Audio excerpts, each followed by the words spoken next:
In today's video, I'm going to teach you how to add grid in Framer. By the end, you'll have a clean, structured layout that's easy to align, link, and publish. Start by opening your project in Framer. With your canvas visible, look to the right-hand sidebar and find the Layout section. This panel controls how elements line up inside frames and sections. Turn on Grid. You'll immediately see guides that help you snap content into consistent columns. Think of the grid as your layout backbone. It keeps spacing predictable and makes design scale better across screen sizes. Inside the grid controls, use the available options to tailor the grid to your design.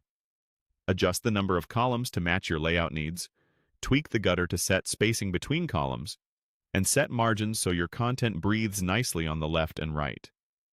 If there's a visibility or highlight toggle, switch it on so you can clearly see the grid while you work, and tone down the opacity if it's visually distracting.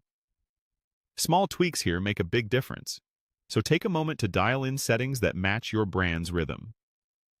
With your grid in place, select the element you want to make interactive. This could be a card, image, or text block that sits within your grid. Open the Pages panel and choose Link to. From the list, pick the destination page, such as Home. If you prefer the link to open in a separate browser tab, set it to New tab.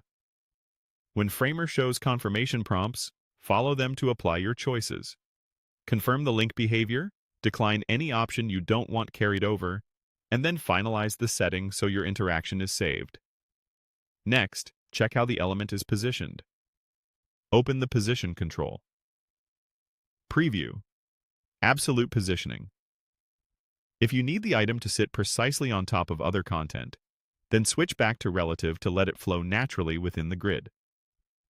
For most responsive layouts, Relative is the safer default, keeping everything aligned as content changes.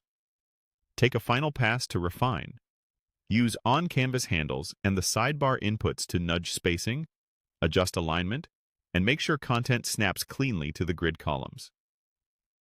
Toggle the grid highlight on and off to verify that the design looks great both with guides and without. When everything feels right, click Publish.